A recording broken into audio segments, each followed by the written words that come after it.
what happens when you give a bunch of locals a radio station and tell them to play the 80s and more. B1039.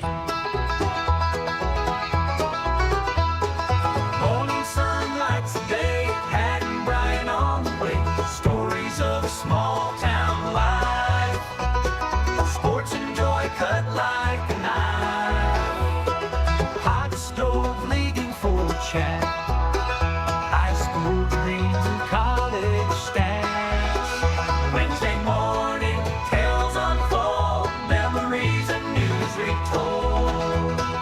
Tune in B1039. Curries voice and life's sweet line. Sheriff Miller by his side. Lively bluegrass. Hearts alive.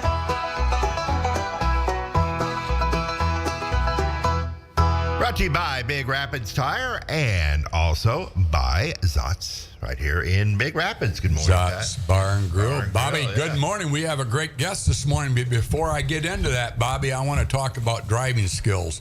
A, at the intersections, leave them open. If you come up to an alley, if it's possible, I know at Maple State it's kind of tough getting around there, but that alley should be left alone for emergency vehicles.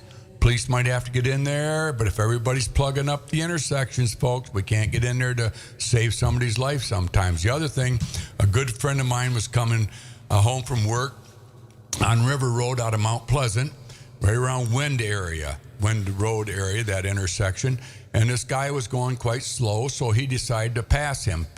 He was going around 40. Anyway, he goes to pass him, and this guy speeds up. Now they get into a dual race. The guy finally gets in front of him. He kind of backs off down to the speed limit of 55 miles an hour there on River.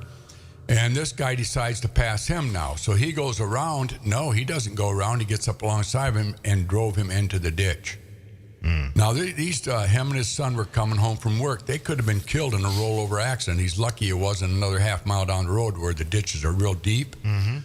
Anyway, it didn't happen. He was okay and everything. But, road rage has gotten a little bit out of hand, and to be honest with you, everybody's had it in their lifetime. I had it one time down in Grand Rapids.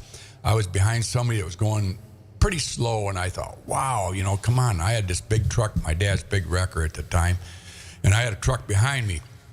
And I was behind this person. They were going awful slow, and I was in a traffic kind of jam there a little bit, so I couldn't get them around. And I thought to myself, now, wait a minute, Pat. What if that was your mother in front of you? You wouldn't be behind your mother. So I backed out, and I've kept that philosophy ever since. So don't get excited about what time you got to be there. If you're going to be a few minutes late, just think it's your mother in front of you that this road rage is on, instead of just some random person. Think it's your mother. Help you out a little bit. All right, that being said, pray for those road rage people, right? Sheriff Miller? Right. Got Sheriff Miller. Or it could be a young kid just learning to drive. Yeah. Well, everybody knows in the athletic department, probably the easiest job right now is being the AD, right? I mean, we got sports programs all the way from tennis to track and field, volleyball, basketball, having a great year, and everybody's seen what football did this last year again. It's almost like a habit they're getting into, They get this Tony Anise guy, and everybody says, wow, this guy's a phenomenal coach. He's given us, 3 rings now? And this last year was just like 22 and 21? 21, yeah. And I don't know what happened to 23, but we won't talk about that. But anyway, there's more than just Tony Anise in a program. There's more than a Bob Aldridge in a program, more than a Pat Curry and a Brian Milder in life. We all have our resources, and that, in fact, is a great thing to have is resources. And I always say, it takes more than one guy to make a business thrive or whatever it is. Anyway, this football team's been phenomenal, but it's been a continuing success because of the relationships this coach has made with his coaches. That being said, today's guy with me today we're going to interview Ryan Hodges. I know Ryan's from Montrose. A little history about him because he lived next door to us when he first came to town. I think it was when he first came to town, maybe not, but him and his lovely wife, and now I think he's got 4 children. Yes, we do. Great father, live up there in a good area in Big Rapids here. You've put your footprint in, met a lot of people. But Ryan's been here. I'm going to let him tell you about his little bit of his history. on growing up, and we're going to find out what it took him to get to where he's at today. And good morning, Ryan. Thank you. Thanks for having me on, Pat. Thanks, Brian. Thanks. Well, another great year. Yeah, it was unbelievable. We put a lot of work in 2024. And speaking on the defensive side, our staff is unbelievable. Like, I feel like we had more than just me and Tony coordinate, and I felt like we had 4 or 5 coordinators in that room that could have done, just as well. We all collaborate together to work on our calls and work on updating our defense as much as possible, and it really paid off. So it's good to see the coaches and players get the fruits of our labor. I know a lot of teams work hard, and you always feel like you're the hardest workers, but just for it to pay off like it did for our guys and for all the words we told them to hold true. And talk about growing up, that intro with the bluegrass, that resonates with me. My dad played in a bluegrass band when I was growing up, so I would go with them to the different places they would practice, and just hearing the banjo, and my dad played the stand-up bass, so it was really cool to hear that bluegrass in the beginning. And so I grew up in Montrose. In fact, I had the same bedroom for 18 years of my life, and I have I have an older brother and an older sister who are quite a bit older than me, and then my younger sister who I shared a room with for a while. And just being able to have great roots and a great family. My dad worked at General Motors his whole life, and just instilling that work ethic in me. No matter what it is, you get up and you go to work every day and you work hard, and I grew up on that. And then I played for Coach Anise in 1994 at Montrose High School, so I've known him a long time. And I started working for him actually in 2003. I was a coach at Muskegon High School. And in between there, I played football here at Ferris State. So to have the ability to come back and have all my former teammates, get excited again about Ferris and have a connection still here, it's just, it's a lot of pride, And actually, when I did move here, Pat, we moved into Paris, just me and my oldest son, Cash. I was a single dad for a decent amount of time till I met my wife. And when I met her is when we moved into down the street on West Avenue there in 2016.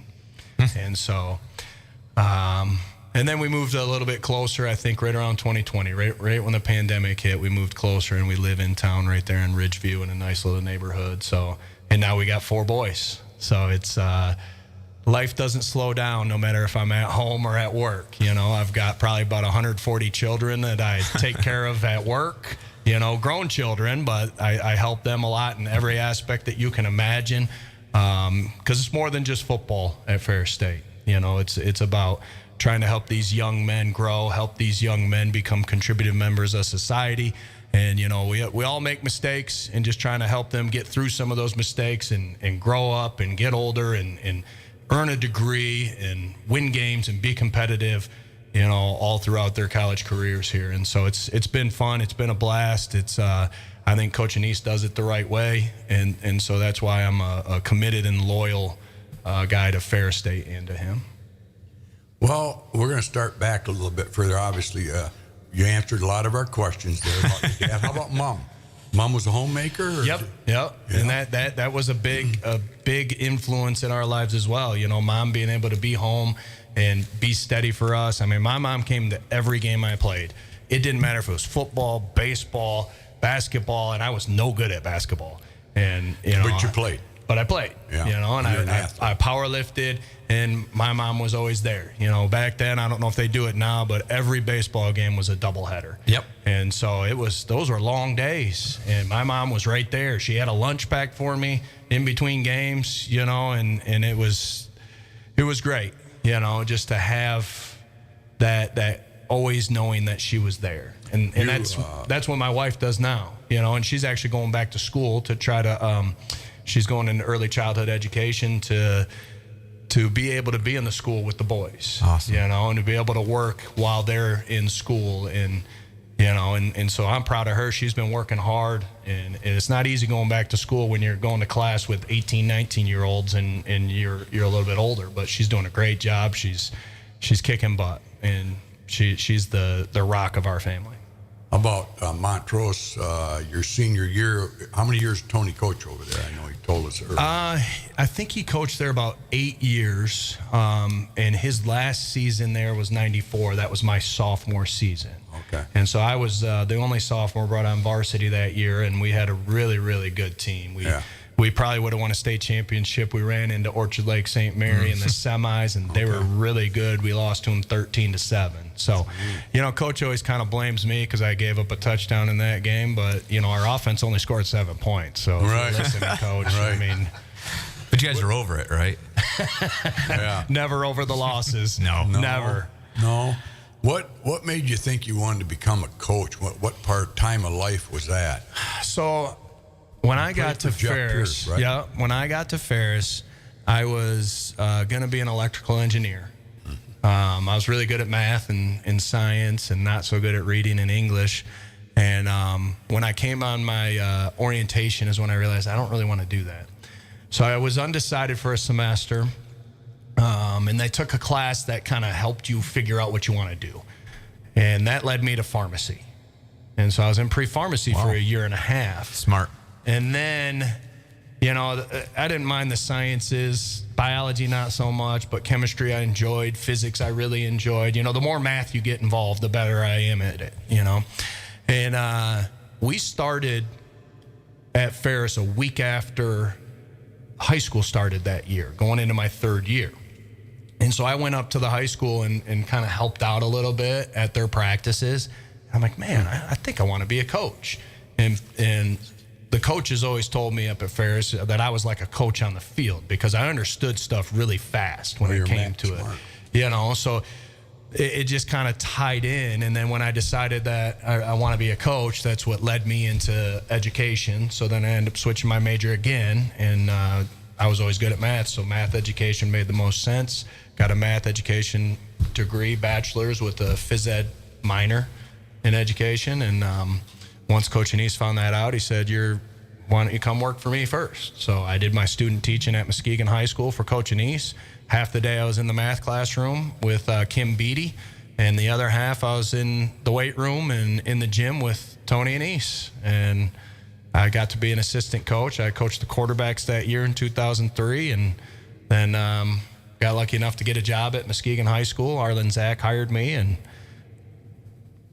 been with Tony ever since. Math teacher? Math, yep. And I did phys ed. So you have your degree in math. Yep. Your education degree, you're done. Yeah, that's good. Yep. So how does that correlate coaching? What do you think the math did for you as far as a coach?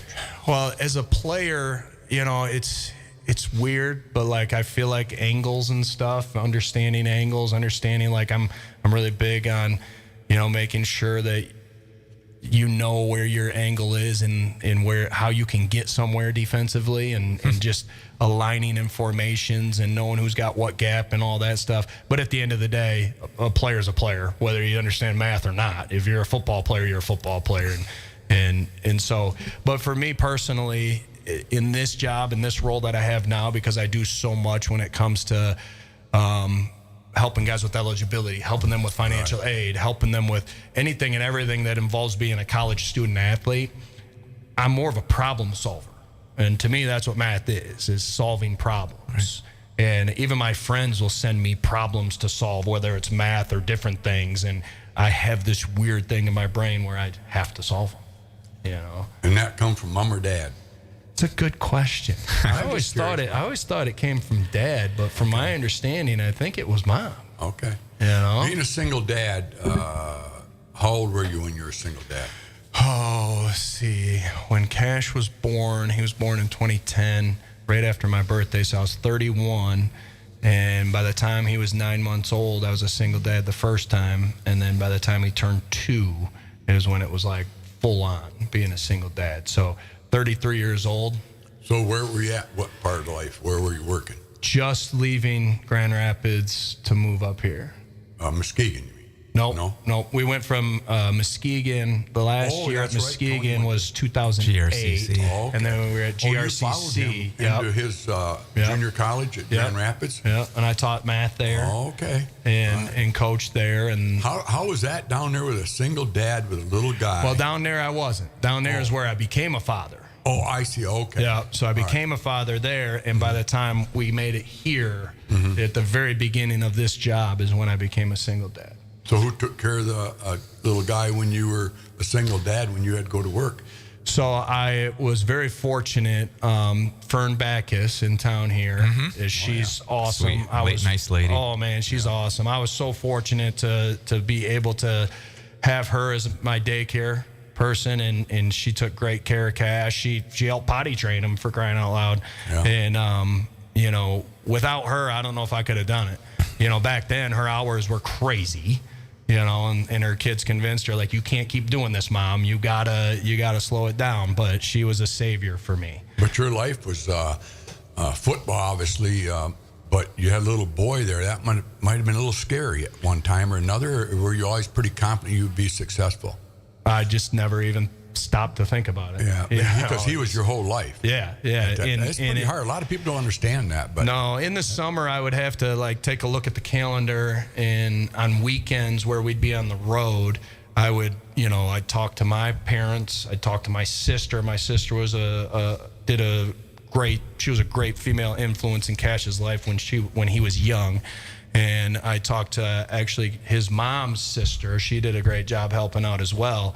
And we'd fill every weekend throughout throughout the season, each time I had to do this.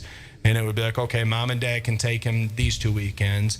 Andrea can take him these 2 weekends. Alicia, can you do this weekend? And it worked out. when you lived next to us there, you had the little fella and you're newly married. Yep. I loved you over there. I hate to see you go, but I knew it was only a time of your life that you were going to be there, a little short time. But we really enjoyed you as a neighbor, and I watched your work ethic. And I told my wife one day, I says, you know, Ryan's going to go places. That man's really a dedicated coach to those kids. And the reason I say that, folks, is because I don't know if it was every night, but it was a lot of nights during the week. You'd have a crowd out in your backyard, and I'd be out farming on my tractor and looking over there, and you'd be feeding probably, I don't know, I'm gonna exaggerate when I say 10 to 20. Well, yeah, we'd have some times where we'd have, you know, our occasional meal, and we'd bring some of the position guys over, and it grew into a point where I think by the time we left, one of those occasional meals, we'd bring the whole defense over, you know, and so but those guys, I love being able to do that. We can only do it every so often, you know, but I love being able to do that for them because, you know, being a college student at a Division II, you know, everybody thinks they have everything, but a lot of times our guys struggle to eat. You know, and just anytime we can get them food, it's always a positive, I think. Oh, yeah. Well, you know what? I got a kick out because you'd have the old tent out there and everything. In the hot days, they'd be playing basketball out there on your little court. And I'd look over there and they'd be looking at me. And I'm thinking, I bet those boys, some of them boys never seen a tractor in their life. I said, spreading out there. I mean, they probably remarked on that, didn't they? With my math background, I had one of the guys one year needed to do really well at the end of the summer to be able to pass his math class. And he would come over and I'd tutor him. And I don't do that as often anymore. I got too much going on. But, you know, he pulled into the back of the house there, and I don't know if it was you or Matt, but one of you were on the horses doing the harness thing around the track. And he's like, kind of shocked him, like, never saw that before, did he? Well, I hadn't seen it much in my life either, and all of a sudden it's in my backyard, you know. Right. So that was really cool to have. Yeah. You've been here quite a long time, but we're going to come right back to you. We'll take a break and thank our sponsors, Andrew at Big Rapids Tire right down the road here. He's done a terrific job on making Big Rapids look beautiful coming into town, folks. Right on the east side of the road, he renovated his building, put a nice little porch, overhang out in the front there. You know, there's people that take pride in their businesses, and Andrew Brock has definitely done that. He's got a well-trained staff down there. They sell a shootload of, I said shoot, Bob, of tires. Thank you. And he's just, Don't have to hit the right, button. you know, and like a lot of places, you can't afford to be there all the time, but it's kind of nice to see the owner at the front desk, and Andrew's always there at the front desk. He doesn't plan on having anybody there but him. Like I said, if you need some tires, get a price from him, and he does front end alignment, brake service, shocks, does it all down there, Big Rapids Tire. Then you're right down the street. You want to get a buzz going on a Tuesday through Saturday night, and don't drink. You know, drink responsibly. But Doug and Roxanne at Zott's Bar and Grill, they got the best chili, Best great burger. hamburgers, second to none. And more importantly, they got Roxanne there, and she's just a wonderful, wonderful friend of mine. Rock star. Yeah, just a rock star, yeah. So anyway, Bob, let's take a break. All right, back with more of the Hot Stove League on B1039. Hey, this is Andrew from the Big Rapids Tire. Putting off winter, good idea for some, but in reality, pretty much impossible. And if you wait too long to get snow tires, you'll be saying, should have done it sooner. Dang it. or something slightly more harsh. Last thing you want is to be slipping and sliding, or even worse, delayed, because you can't get out of your driveway. Get fresh new snow tires from Big Rapids Tire. There's no better feeling than to confidently take on the roads in the rough weather with good solid snow tires on your car. Confidence and peace of mind. Priceless. Big Rapids Tire. There for you, whatever the weather. Fast and friendly service on Northland Drive, just north of Big Rapids. Call 796-4839. That's 796-4839. Big Rapids Tire. Come say cheers at Zott's Bar and Grill in Big Rapids. Great food, great prices, and great people, where everybody knows your name. Zott's, people's choice for best soup. You don't want to miss their award-winning burgers and chili as well. Originally opened in 1933 and serving it up ever since. Seasonal beers on tap. Located at 732 North State Street in Big Rapids. Roxanne and Doug at Zott's Bar and Grill are proud sponsors of the Signature Player of the Week for the Curries Hot Stove League every Wednesday morning at 9 a.m. And we are back on the Hot Stove League without Pat, so we're gonna That's hand it over. okay. Brian can take it. Brian can absolutely. So All right. take it away, Brian. Well, we're back. So, Ryan, what years did you play at Ferris? So I was here playing from 97 to 01. 97. Okay, so you played with Kurt? Yes. Yep. Yes. All right. You played with Kurt and John Zacco? Yes. All right. Well, when I lived in Paris, actually, I lived right around the corner from Zacco. Okay, Zacco. Yep. All right. Yep. So John Zacco and Heather are my oldest boy's godparents. Okay, awesome. And then their boy great Isaac. People. Great people. Isaac is my godson. Nice. So, all right. And then let's see. So you were there for Lisinski then too. Yeah. Oh, yeah. Okay. I'm just trying to kind of put the window in and who you were with. Yeah. And you got any good stories of any of the three of them? What about, and JL Holsworth. Oh, yeah. JL. Yeah, JL. Yep. All those guys were older than me, but I played, I traveled as a true freshman and Okay. never played. Back then, if you played one snap, it counted as a season. Right. And up until like a year ago, that's the first time it changed in Division II. You can play up to 3 games now as a true freshman in Division II, and it doesn't count against you as a season. Mm-hmm. So once you play in that 4th game, then it counts. But back then, you played it all, it counted. So I got to travel and never really played that freshman year. And Right. then I started by week 3 of my second year, my redshirt freshman year. So I played with a lot of those guys, played in games. Okay. So it was cool. But I don't think any of those stories would be appropriate, for this radio station. But Right. No. We all. Be surprised what we hear from Pat. Hey, be nice. No, any more questions, Brian? Well, I'll let you go and then I'll hop in. I'll go, okay. You do pretty well. Well, your wife, pretty special gal. I don't think, and you can expand on this if you want to, but I don't think I've ever seen her without a smile on her face. I've gone to a few basketball games this year, and you guys have been there, or at least I've seen her there, and she's always smiling. She's a very nice lady. Got to know her a little bit there over the years, but how did you find her? And you were so lucky to get her because she's just very family. I met her folks there when you lived next to us. They're great people. I wanted to ask you how they're doing. They're doing well, I hope. Well, my wife is amazing, and I'm a lucky man. And I actually met her through my niece because I've got older siblings. Is that and Tony's sister? no, his niece, not a my niece. niece. I know. I thought I'd make Brian laugh a little bit. Well, sound like a niece. Yeah, you're right. Right. You're right. Go ahead. So my brother's one of my brother's daughters. She was the maid of honor in the wedding, and I met her that day, and we basically been hanging out ever since. Yeah. So.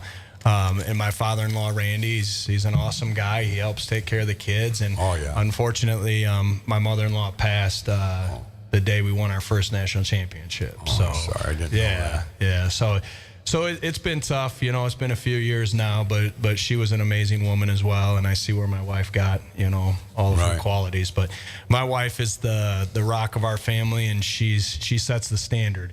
My friends teased me when they first came to my house after me and my wife had lived together for a minute over there on West, and they looked around because it was so clean, and they're like, does Ryan live here?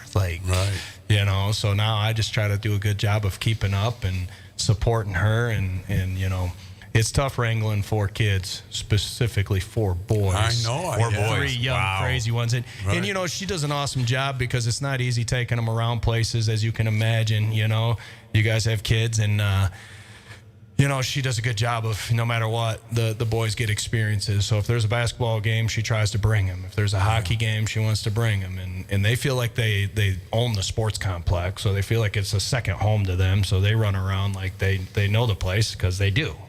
So you guys are a little different than us. My age group of guys is we went to work, we came home, our wives had dinner ready for us. They took care of the kids. If I had to go back, I would try to emulate my sons a little bit more, and you, because I notice you guys really are much more involved on the kid level.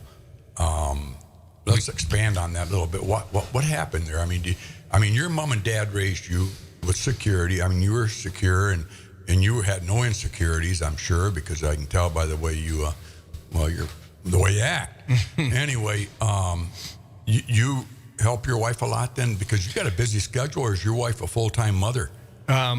She's a full-time mother. Both. It's very seasonal, So during football season, she's a great football wife, and she understands the time commitment it takes in season. And so a lot of let me stop you there for a minute. But a lot of women, and you've seen it in your profession with your buddies that you're co-coaching with, there's some women out there don't like that all that commitment. I mean, not commitment. I mean, it's time consuming away from the family. Oh, it is. It's very time consuming. And from the moment I met her, and this is probably the only negative I can say about my wife, is she was a big Tom Brady fan and Patriots fan, Okay. and no, I'm just kidding, but but No, she you're was not. a big fan of football, and so right from jump we had that connection, and she actually got me into watching more professional football, because I had kind of been so involved in the college game that I liked that one a lot more. And so it just brought my love for football even higher. But like this time of year when we're in the off season, if I don't have to be away on the road recruiting, like every morning I try to take the boys to school, to try to ease that burden off of her. And then like right now, our youngest is sick. He's got a fever, and she's going to class at times. And so I'll be heading home today to watch him, So this time of year when I'm more available, I'm more available. How old are your boys now? So Cash is 14, Levi's 7, Ace is 5, and Zane is 4. Now, as they go down in those ages, being a grandfather, I watch my grandsons. The youngest one's always the toughest one, it seems like. Is that your case or not? No, so much? In our case, the smaller one is the toughest one, I think. I think Ace is my tough guy. Okay.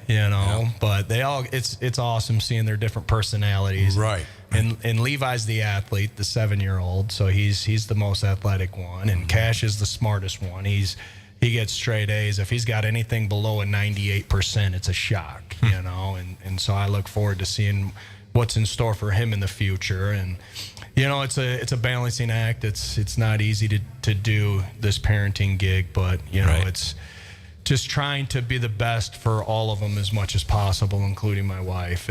In none of us can be 100% all the time, but just trying to attain it, and never being afraid to admit when I've made a mistake with either my wife or my kids or even our players or anybody, just the ability to say sorry sometimes. Gotta be accountable. And truly mean it, Well, I had a couple conversations this morning, one with, at our office, we were talking about how lucky my kids are to be able to have me coach, being in law enforcement. Right. I've been fortunate, since they've been around, to be a detective, and now this, I could have very easily been on the road. How about your wife? How lucky she is to have you in law enforcement? Well, I guess it depends on the day. I love you. Yeah. Go ahead. But my dad worked second shift when I was younger, and he worked second shift to be a supervisor in a factory so that he could support the family. So my dad was never at my things, and so I, look back, and I don't know if my boys know how fortunate they are to be able to have me around. Or not fortunate. It's always tough. Yeah, I mean, you're always tougher on your own kids. Job. I love you. You do a great job. But that's why you're doing it, isn't it, Brian? Because your dad didn't get to. My dad wasn't able to do that, and if I have that opportunity to do that, I'm going to.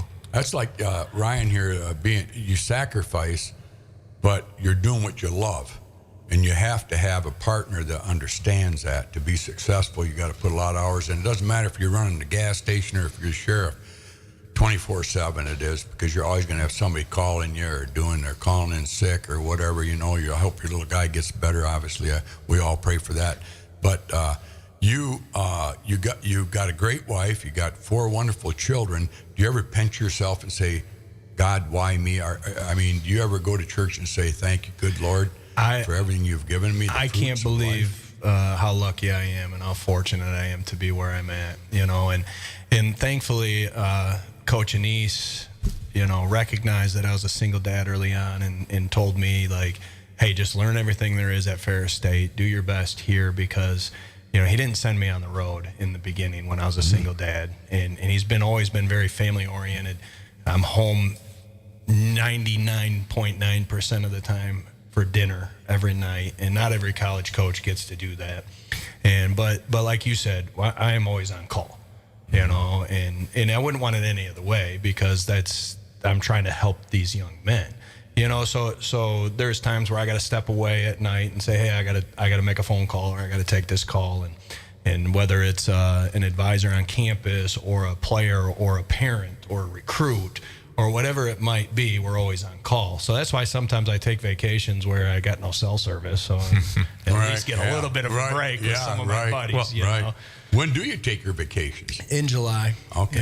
Me and the family will go somewhere in June or May sometimes and try to get away. And, we always go up north for the holiday, and my wife likes to camp in a tent, so we still do that as a family. So that's a little bit hard on the back, but it's still fun. It's a good experience for the boys, so it's worth it. And every year, me and my best friends from high school will take a trip. Like this past year, we went to Isle Royal and did a little hiking and fishing, and got away up there. So that's always fun. Couple questions here. One is, what is it that makes Tony Anise probably the best division? Obviously, he is the best Division II football in America today, the best coach. What is it that makes him tick, that he ticks a little bit faster than the rest of the head coaches? Because they're all good people. We all are good people in our own professions.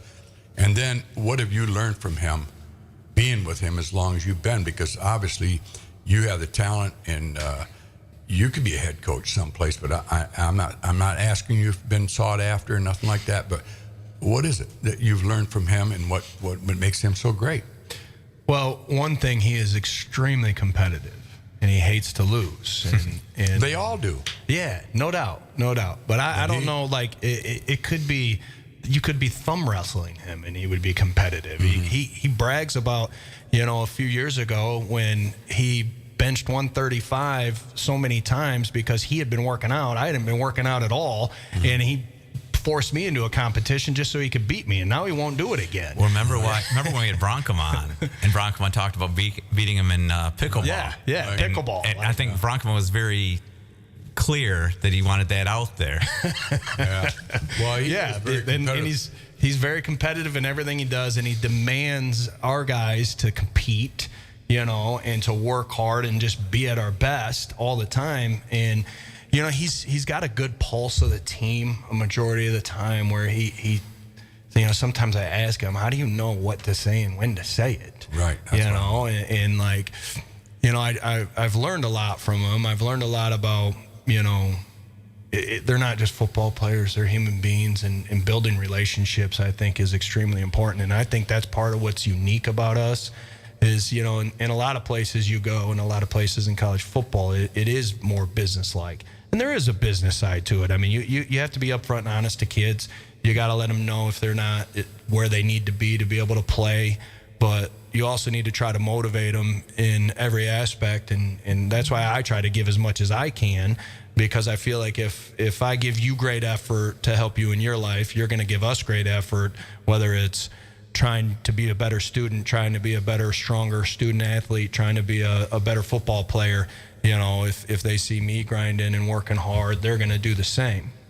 And so I do think also, you know, our ability to try to not only coach these guys as players, but as human beings and be better at life and understand that even if you make a mistake, you know, we're here to help you and try to help you through this process. And I don't know how many guys I've helped throughout my career, but I know that even if you leave Ferris State, it's not, we're still here to help you. Yeah. You know, it's not about, hey, you left us, you're done, see you later. It's, you know, and I think that speaks volumes. And I've always wanted to take a look at how many guys have played for us or even just played for Coach Anise that are now pursuing coaching in some way, shape, or form, whether it's a volunteer coach or a full-time paid assistant or just a high school guy that loves the game because when they left here, they had such a great experience in football that they want to give back. And I think that speaks more about, you know, who he is and who we are than any of the victories, any of the rings or any of that. That we have so many guys that still love this game and still want to be a part of it and still give back.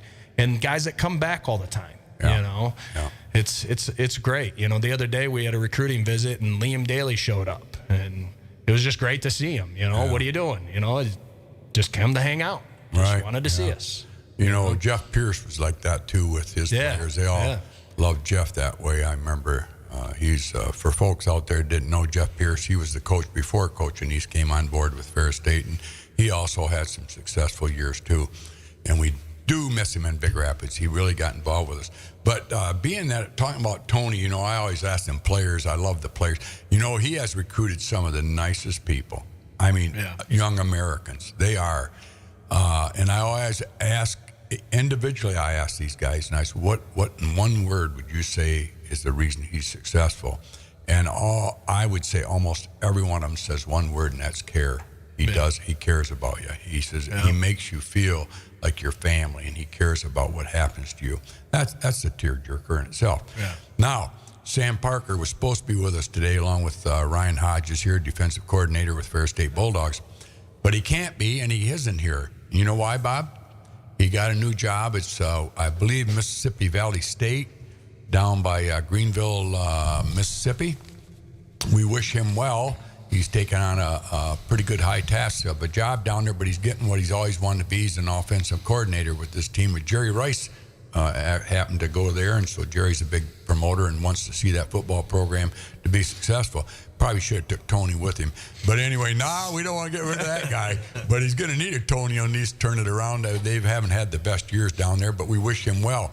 But I asked Sam. He also rented from me. Yep. And I hate to see him and his wife go. They're great people here in Big Rapids for, I don't know how many years he's been here. Rented from me for 3, I think. Well, he played here too. Yeah. Just like I did. And he left for a shorter stint than me and then came back to coach. And I'm not sure exactly what year he came back to coach, but he's been here for a while. He's been here for every championship with us, you know. Yeah.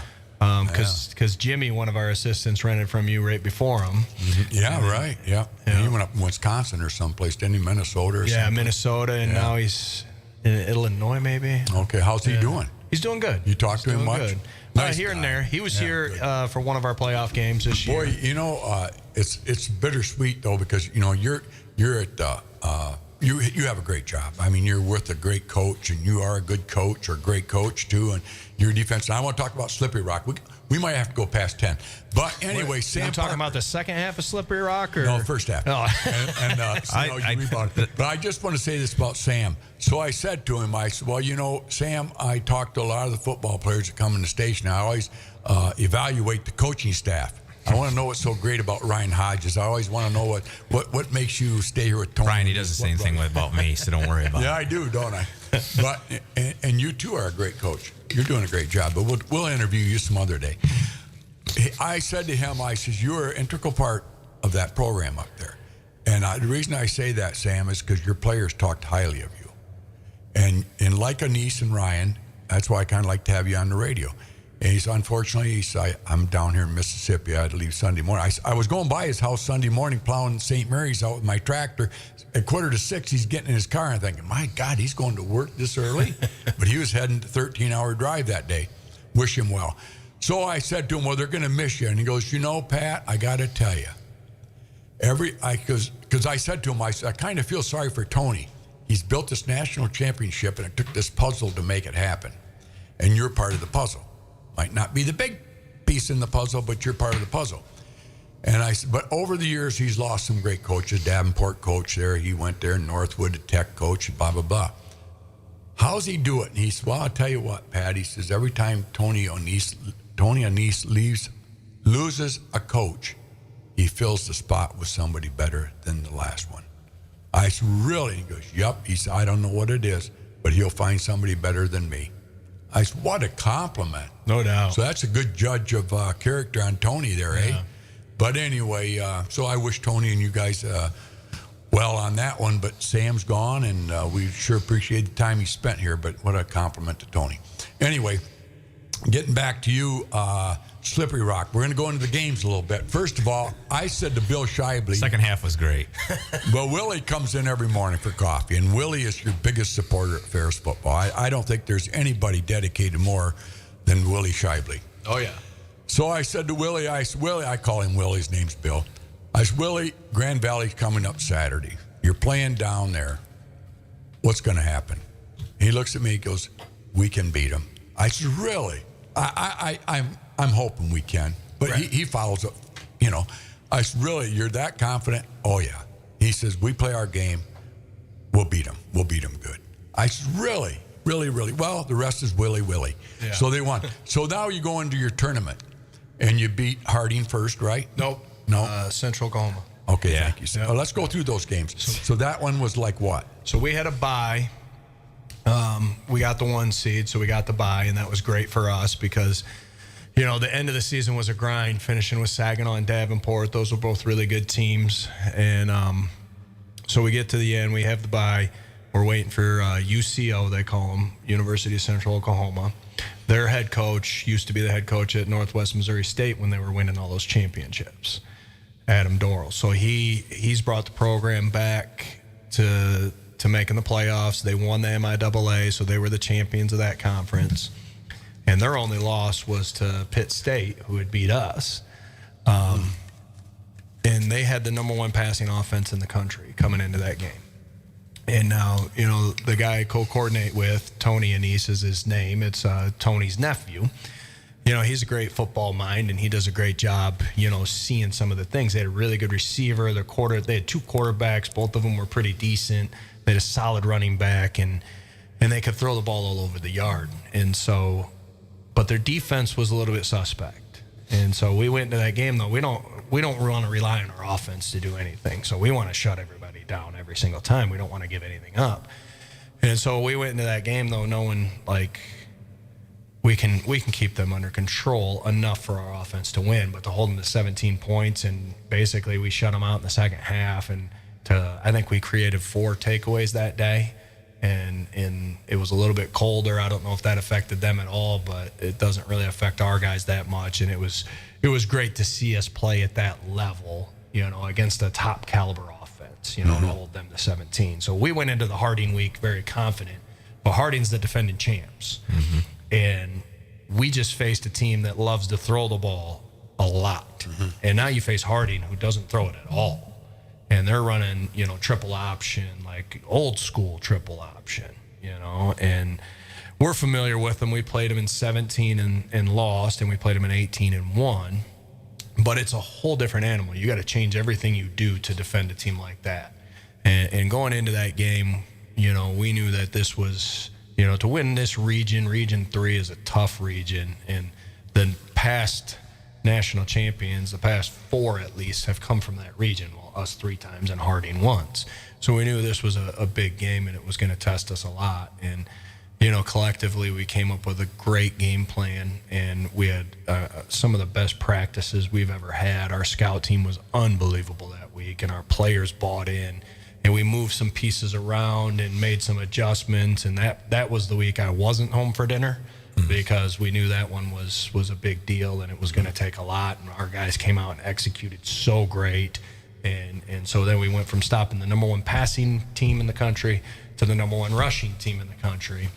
And, we won 78-17 the first playoff game we played, and then we won, I think it was 41-7 in the second playoff game we won.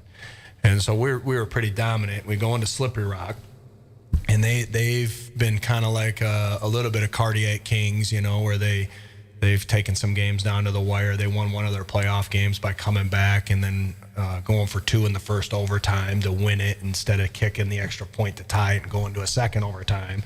And so they've kind of been up and down, hard to get a pulse on really who they are as an offense, but they had a really good and smart quarterback. In fact, he'd missed their first, the beginning of the week of practice because he was going for some big award, for his academics. And he kind of floated the ball out there, and he had these big body receivers that weren't very fast. And really what happened in that beginning of that Slippery Rock game, it was, I don't like to say trap game. Coach hates the word trap game, and I don't want to even make it sound like we didn't take them seriously, because we did. But the matchups on the outside, we lost Jacarvis Alexander. He's our big, long, tall corner at the Grand Valley game.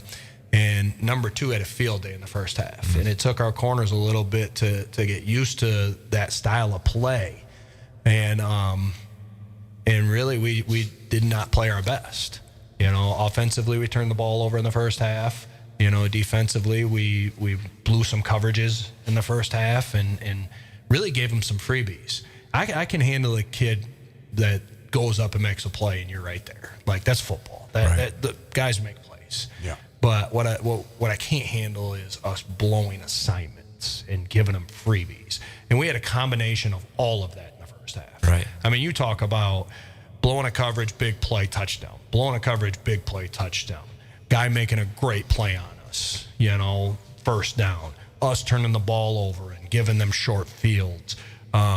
Right before the half, it's 35 to something, and, coach feels a little bit of pressure, like he's got to try to make something happen, and Trinidad makes a bad pass, and they get a free 3 points out of it, and it's like, just like what could go wrong did go wrong in that first half. Yeah. And we always, I think we do a really good job as a staff of making adjustments at halftime. And, sometimes the biggest adjustments are just instilling confidence in our players. And at that halftime, that's what we walked away with, saying, we just need to make sure these guys understand they can do this if they just do their job, do it to the best of their ability, leave it all out on the line, and we can take care of business. You guys are good enough, and that's really how we approached that halftime speech. It wasn't anything about scheme. It was just about execution and confidence. And we went into the second half and actually gave up a field goal on a long drive that put him at 41. But one of our D linemen got a penalty for leaping or whatever you call it, where he pushed off the back of somebody to try to block it, just trying to make a play. And, well, that's a penalty. They took the points off the board, and we end up intercepting a pass in the end zone. And so they didn't end up getting any points out of that drive, and we shut them out in the second half. A couple guys made some great interceptions. We had one in the end zone by Jossie. We had another one on the other side in the end zone by Alston Ware. And EJ came up with one at the end of the game to kind of seal it, and it was, just a great feeling. I know. And just trying to keep confidence and keep those guys knowing it's a long game. There's a lot of time. And sometimes just making sure they understand, no matter what, if there's time on that clock, we cannot give up. And it was just a great feeling to get through that one. Kind of like the Billy Love days. It reminded me of those days. Billy Love always brought us back in the last quarter. Yeah. Well, I want to know, and I'm sure a lot of people out there listening, the audience wants to hear the answer to this one. I was at that game, Slippery Rock, and I was sitting on the left side there. And I like to sit by myself because I like to talk to people, and I'm talking to people. I don't watch the game. So I'm watching the game. I'm hearing the hecklers. They were getting down on you guys. And I also noticed a lot of the fans were going to the bathroom frequently. Do you guys wear diapers? I mean, I'm just wondering because these people are going to the bathroom quite frequently, and I'm thinking, man, if they think the fans are this nervous, how are those coaches holding it? I mean, you got to be going, what the heck is going on here? It's the alcohol. I just was amazed that game, how you guys went in that locker room. And the other thing is, I don't know if you talked to the opposing coaches, Slippery Rock coaches afterwards, but how do you play so well the first half, and then you come out the second half, and Ferris just dominated? It was like two different teams all together. I mean, it was like, wow, what happened there? So my hat's off to you. I don't want to know the secret because that should be kept in the locker room. I don't want anybody that might be listening, your opposing team, saying, well, that's how they do it. But my hat was off to you, Ryan. It really was, because your defense, the first half, was struggling. And we all know what kind of personnel you have there, and we know you're a great coach. And my hat was off to you that game because you came out and your guys just dominated. Unbelievable. I don't care how much confidence you have that first half. And, I was around a group of people, and we were like, what the? Yeah. I mean, you guys always make those adjustments at halftime and always come back. But at that point, everyone's like, what are we seeing here? Yeah. What's going on? Well, they're playing a championship team here. We're not playing Tech. Right. Not that Tech's not good. I'm just saying, though, but you guys are in the playoffs now. So when you have that caliber of teams playing with each other, for one to come back and say, hey, we're not gone. We're here. And it was one of those things where at halftime we're, all at the tent. Right. And a couple of us are like, do we want to go back out there? Yeah. And then me and I think I was with Shane Prince both go, yeah, let's go. Right. And then boom, it was just, it was my favorite memory is we're all sitting there in the near the north end zone, and there's like probably a minute or two left, and I got Dave McCall on next to me already getting his plane tickets for the following week. Right. Like had him, before the horn went off at the end of the game, Dave had his ticket already for Texas. Yeah. We'll take a break here, Bob. Thanking we'll be Zots right Bar back. and Grill and Bob Aldridge here at WBBZ. Yeah, that one. Zots Bar and Grill. Stop in and see me on Thursday night and buy me a birthday drink. There you go. It's 7 before 10 here on B1039. Come say cheers at Zots Bar and Grill in Big Rapids. Great food, great prices, and great people, where everybody knows your name. Zots, people's choice for best soup. You don't want to miss their award-winning burgers and chili as well. Originally opened in 1933 and serving it up ever since. Seasonal beers on tap. Located at 732 North State Street in Big Rapids. Roxanne and Doug at Zots Bar and Grill are proud sponsors of the Signature Player of the Week for the Curries Hot Stove League every Wednesday morning at 9 a.m. Hey, this is Andrew from Big Rapids Tire. Putting off winter, good idea for some, but in reality, pretty much impossible. And if you wait too long to get snow tires, you'll be saying, should have done it sooner. Dang it. or something slightly more harsh. Last thing you want is to be slipping and sliding, or even worse, delayed, because you can't get out of your driveway. Get fresh new snow tires from Big Rapids Tire. There's no better feeling than to confidently take on the roads in the rough weather with good, solid snow tires on your car. Confidence and peace of mind. Priceless. Big Rapids Tire. There for you, whatever the weather. Fast and friendly service on Northland Drive, just north of Big Rapids.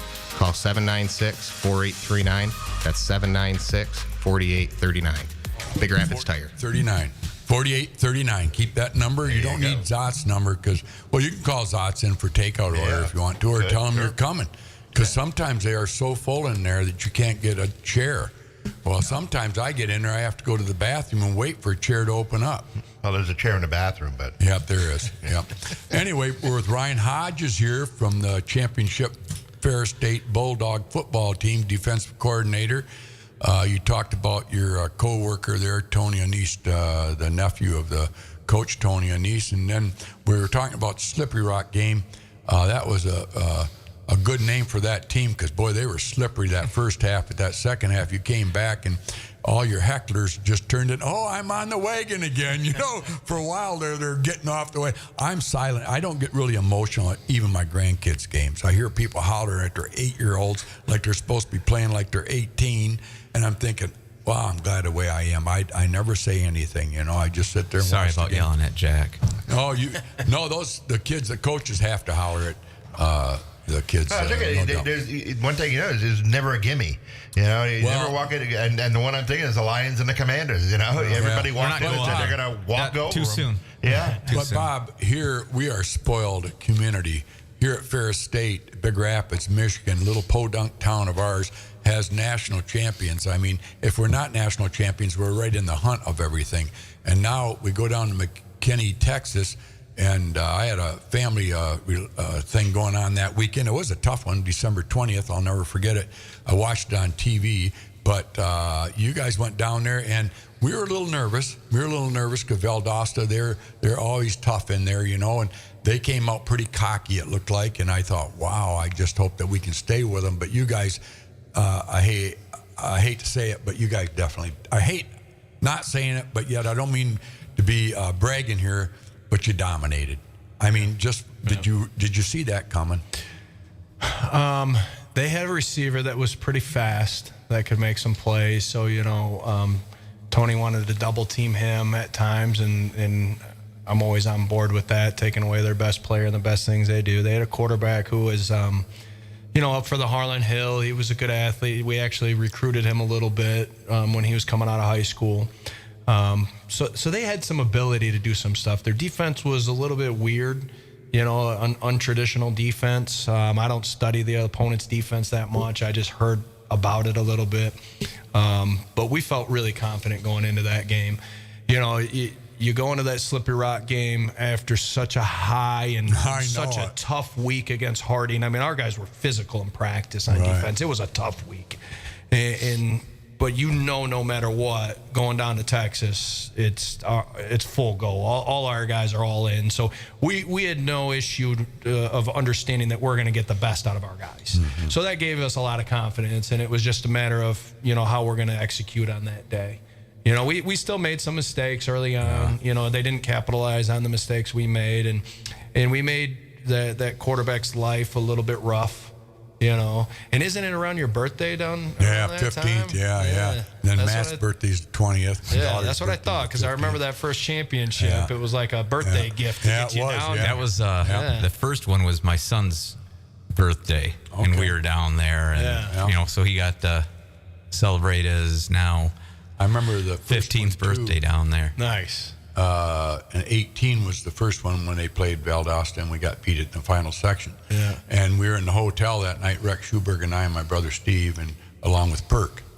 Perk Weisenberger was the AD at that time. He is a great guy. Still is. Yeah. But anyway, we were at the bar with him and chatting. I mean, we got beat. It was a sober experience.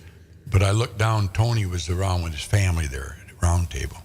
And I said to Perk, well, there's only one good thing coming out of this. And he goes, what's that? And I says, that man there doesn't like to be defeated. I don't think he's going to get beat again. Yeah. I said, man, I can just see it. He was not a happy camper. He wasn't crying over there, but he was just not, this is not me. This isn't Tony Anise. We are going to win. I'm going to do what we have to do to win. And fortunately, he's done that ever since. But, I don't want to puff him up too much, but my Lord, that guy's been very well gifted. That's for sure. Well, in that 18 year, that changed me too as a coach. Like I would it did too. I would never walk away from any week without putting in 100% of everything I got. And you get down to the national championship, and they've got all these different things going on, and you can get caught up a little bit. Mm-hmm. And not that I didn't, give what I thought I had, but I walked away thinking I could have done more.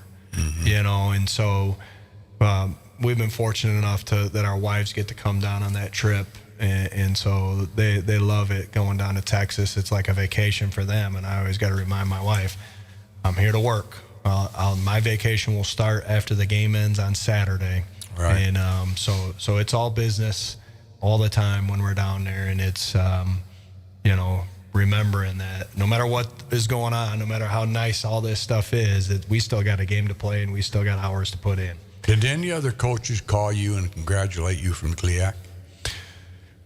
Brady texted me and congratulated me. I talked to the defensive coordinator from Grand Valley at the clinic, but not on the phone. I don't have a lot of guys' phone numbers. Sure.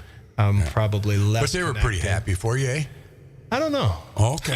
I'm sure in some ways, Pretty competitive, isn't it? Yeah. But it's one of those things, you know. It's like it justifies certain things when you see your competitor do well. You know, like in 23, it was, you know, tough to watch Grand Valley beat Pitt State after they beat us. You know, but it's like, you know, they were good, and it was tough watching the game they had against Harding and seeing them hold them to, you know, 7 points, but they lost 7-6. So it's a little bit of like, you know, you don't want to, you don't, because we recruit against those guys, right? You know, so if they win a national championship, is that going to sway the kid? Yeah, you know what I mean. So there's a little bit of that, and there's a little bit of competitiveness, but you know, it's also just kind of validates, you know, some of the stuff that you do throughout the season. So I'm a little different when it comes to that, but.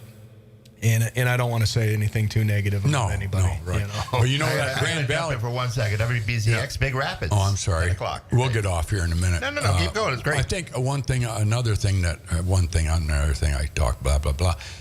Grand Valley, Ferris State, great rivalries over the years, and there's no love-hate there, you know. But how do you prepare for a game like Grand Valley? I mean, do you do something different for Grand Valley than you do for Northwood or Saginaw or whoever you might be playing? No, you got to treat them all the same, you know, and you approach it all the same because kids can feel that energy, you know. It's already a big game, and I think our kids love those big games. They thrive on those big games. You're never going to worry about your guys being, you know, ready for those. You kind of worry about them being overly excited, and you try to kind of make sure the nerves are calmed. But, you know, that's why you came to Ferris State. To play in those games, you know, and you know every year you're going to get an opportunity for that. So I don't think you can approach them any differently. Talk about your recruiting this year. That being said, you know, we're having a good year. I think we've got 22 or 23 commits right now. 18 of them are from Michigan, and a lot of those guys were committed at some point through the summer and through the season, and we've held on to those guys. And so we've got a good class of Michigan guys. We had a couple Florida guys commit over the weekend, a couple of corners that are pretty good. I'm not allowed to say names or anything at this point. And then we've got about 15 or 16 guys flying up from Florida this weekend. Wow. So we have a great connection to Florida. We have a lot of players on our team already from Florida, so it's kind of been a little bit of a pipeline we've had. I think we had 5 coaches go down there last week to recruit. Wow. So, you know, back in the old days, if you were a Division II player, the odds, I'm going to say the odds were 80-1 to make the NFL. Today, the odds are pretty good with you playing at Ferris State. They pick up some NFL players out of Ferris State. Yeah. And that has a lot to do with the coaching. I know the man has to be the man, but there's a lot of people that could have played in the NFL that never got there because they didn't have the right place that they were playing in, or didn't get to showcase their ability. Ferris State must be a lot of recruiters, or what do you call those guys? Scouts. Yep. Thank you. Come to Ferris games, or get the films. They tend to come more to like spring practices, and they do come early fall to some practices. But because of, you know, the previous guys getting to camps and playing well in the NFL. I mean, like Zach Zeeler was named the MVP of the Dolphins. Yeah, hard defense. Like, that's unbelievable. Tavir Thomas and him have been in the league since they played here last in 2017. So they've been in the league since 2018. And just having guys like that that have made the league and have shown, you know, what type of players we can produce here, it has brought more scouts. I mean, there's years we have a scout from every NFL team has come to practice at some point. You know, so that kind of builds on itself, where now, hey, if you come to Ferris, you know you're going to get in front of NFL scouts. Right. Yeah. You're going to have that opportunity to showcase yourself and potentially have that call made. You know, being a professional athlete isn't easy, and that's what we got to try to instill. Like, you got to be a professional. Yeah. Like, it ain't about making it to the NFL. It's about being a professional athlete, and a professional athlete takes care of themselves all the time. And then that being said, that Tony must have a great eye for athletes, doesn't he? Oh, yeah. I mean, like Trinidad. Yeah. He went and watched a basketball game. I don't know if people were listening that day, but he picked up Trinidad out of a basketball game. The football coach called him and said, you ought to look at him. And Tony really didn't have time or whatever, didn't look at him. But he thought, what the heck, I'll go to a basketball game, watch him. That guy's got a good eye for that kind of like basketball, track. I mean, we had a guy that was a lacrosse. Yeah, Guy. Turned out to be, it turned out great. So it's he likes athletes. I had a That's guy. what I'm trying to tell my 7-year-old. He's got to play baseball. Yeah. Bryce, right? Just picked up football. Yeah. I had gentlemen, more than one. I had 2 customers come in. When a stranger comes into town, and if he comes in my store, I always introduce myself, ask him what his story is. And the one guy I remember was a scout from CFL, Canadian Football League. This was just last fall, and it was morning. He was coming up to watch your morning practice, I think at 11. And so we shot the shoot there for a little bit, and I introduced him to Brett. Philly was working for us that day. And he got talking to Brett, and then Brett got a call from him. Yeah. They wanted him to come up and play for him or whatever. But I saw he was training again and wanting to do that. We have another guy, Ethan, who's a punter. He's got dual citizenship from Australia and Canada. Wow. And he's getting an opportunity in Canada. Right. So. Yeah. Yeah. So that's pretty cool. That and it all boils down to that's good business for Ferris, but it's also good business that brings people into the community. Yeah. I had a customer that day. He bought gas from me. He bought a sandwich. It hooked at Curries. So it all helps. I mean, you guys are doing a great job for Big Rapids, putting us on the map, and we really do appreciate it because there's towns around with colleges that never heard of. But I race horses up in Canada a little bit now and then, not so much now, but I used to. And it was always hockey. And then your company comes along, and I go up to race one night, and the guy says, "Gee, I see you guys won a national championship in Division II football. So you're also good in football too, huh?" So the word gets out fast. It travels, doesn't it? Yeah, it sure does. Yeah. And apparently we bought a billboard down in Allendale for our Division II national championship. Oh, really? That is awesome. Yeah, that's good. Yeah. Well, next year, what's it look like? You got some good players coming, I know, and you're pointing for another national championship, I know, but it's hard, isn't it? Because now the monkey's on your back, isn't it? Well, it kind of always is, and that's the way you want it, you know. But the standard's the standard. Coach Rock always says that, and our guys understand the standard, and every year is different. Every year it takes a lot of work. It takes a lot of time and energy between now and the end to get where you want. And I'll be honest with you, it takes a little bit of luck sometimes too. Because we've had some teams that could have won a national championship, but certain things didn't fall our way. And in 2019 we had it, and we ended up losing it right there in the fourth quarter, and those are heartbreaking. Those are the ones that are tough, and so it does take a little bit of that. But the bottom line is trying to get good players. We've always had a formula of, bring in enough high school recruits and develop them. We've always had a little bit of a transfer culture where, we're going to bring in some guys. We brought in about 5 of them at semester, that are going to come and compete and try to fill some gaps. With the transfer portal, things are crazy. Yeah. So just and ours is a little bit more stable. A guy like Trinidad sticks around. A guy like Cannon Catzer sticks around. So there can be some chemistry that can build throughout. So you can build off of previous years, and we got a lot of our offensive players back. I mean, Tyrese Hunt-Thompson hurt his shoulder early on, so he's going to get a medical red shirt and have an opportunity to come back and relive his senior year. A lot of our O-line is back. We've got our DNs back. We lose a couple interior guys, so we're looking to fill that. Lose a couple linebackers. We already got a couple that came in that semester. We pretty much have our whole secondary that's going to be back. Awesome. So it's just a matter of how those guys grow. And like every year is different, and you have those games and those moments. And if our guys work hard, we should be in the conversation when it comes down to it in the end. And really, that's all you need. You need an opportunity. Obviously being the 1 seed's great. You get the bye, but if you can get in the tournament, then you got a shot. Yeah. And we've done a good job, and this is kudos to our head coach again, but of trying to make sure that we're at our best at the end. Early on in those 2014-15 playoff years, we were gassed at the end of the season. Really? We weren't as conscious or as able to give our guys as much rest throughout the season. And we're really conscious of making sure our guys are well rested, making sure that we're counting repetitions, You know, coach wants to know every week, how many reps did this guy play? How many reps did this guy play? And if we can limit, if instead of a guy playing 75 snaps and every single snap every game, if we can take 20 to 25 snaps off of him in a game, you know, by the end of the season, that's hundreds of reps that he hasn't had to do, and that allows him to be more on an upward trend as well as instead of a giving downward somebody else trend. a little time. Yeah, and then so you're when their time developing- comes, yes, you're right. developing guys, and you know, injuries happen, different things happen throughout the season, and we got a great strength staff with Colton and Dom. They do a great job, and they just took over this summer, but they're very conscious of those things as well, and it showed in the playoffs. I mean, we're there, and I feel like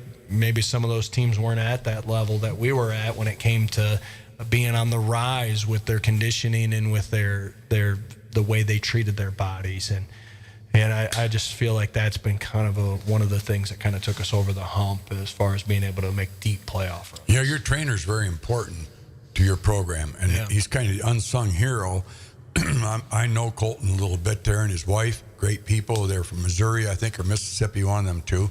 They don't know what it's like to sit in the winter until this year. Never saw snow, I don't think, but they're like in Big Rapids. They're great young people. Who hired him? Does that Coach Anise does that, or he's a part of it, you know, but it's all the athletic department, you know. So I mean, they're involved with every team, right? You know, yeah, so, right. Yeah. So but I everybody's mean, like, involved. Again, like Sam Parker says, every time somebody leaves to better themselves in Ferris, Coach Anise, that whole program, and Steve, the AD, they appoint somebody even better. And this Colton is, I mean, he's got a great assistant. I can't remember his name. I've met him once. What is it? Dom McCall. Yeah, he's doing a real good job too. Yep. Those two guys are really, and you talk to the softball team, they love them. Yeah. You know, they're working with them and teaching them techniques that they didn't know before. So my hat, kudos to Coach Anise. Well, we're going to let you go. It's 10 after 10. He brought his rings in, though. I just wanted to make sure that, I mean, people in Radio Land can't see those. Oh, they actually light up, too. I think Jen put on the Facebook page. Okay. I just wanted to make sure because I'm sitting looking at those, and that, you know, I wouldn't want to get hit with one of them. No. It's a little snazzy box that has LED lights, so when you open it, don't it say puts the too light. much more, Bob. Dan Hatchew's probably listening. He can't see it. And he let me know yesterday, and I don't blame him. He says, you know, what did he say? Pictures aren't made for radio. He's pretty bright. Vetter said the same thing. He goes, I'm on my way to Muskegon listening to your program, and he goes, all you guys are talking about is pictures. And he goes, I'm driving. That's why we call it theater of the mind. I thought we described him pretty well. I think so, yeah. Well, you got to see these because that's and you can go on our YouTube, on our Facebook page, and you can see a replay of that, so you can see the pictures. There you go. Right. Well, God bless America. Well, Ryan, thank you. We got something else to add. Yeah, It's now involving Ryan. So today at noon, if you have nothing better going on, the Big Rapids High School hockey team is home at noon. They're letting the high school kids out, and everybody's coming to the game. We play Midland Dow, who's 10th in the state right now. But right now, I think we're 6-1 in the new year and playing pretty strong. So it should be a pretty competitive game. So if you want to skip work, school, I don't know about school, but do what you got to do. And at noon, come out and support the boys. Well, you know, in closing thoughts, I would just remembered I have to go to a funeral. A good dear friend of mine, Beverly Johnson, Beverly Larson, went to school with her back in the high school days, a year younger than I, but we had a lot of classes together. And, you know, that's why I say love one another, throw the hate out the window and shut the door and have no more. Beverly was a big part of my high school days. We had a lot of fun, great memories, and I got to see her. I think her son played basketball, or her grandson, I think it might have been, was a pretty good ball player here in Big Rapids a few years ago, and I'd see her at the games, and we'd reminisce and laugh. And Dan Spadowski let me know this morning that her funeral's today. It was just in the paper today, Beverly. And, yeah, Leroy's daughter and Billy's sister, Larson. I know you know Bill Larson, Connie, yeah. But anyway, keep Larson's in your prayers today as we send her on to heaven. Another great lady up around the throne tonight, I'd say. Yeah. God bless America. Thank you, Ryan. Thanks. That was awesome. You're a great guy. Thanks for having me. Yeah. Sorry to hear about your friend, Pat. Well, we all lose them, don't we? Yep. Yeah.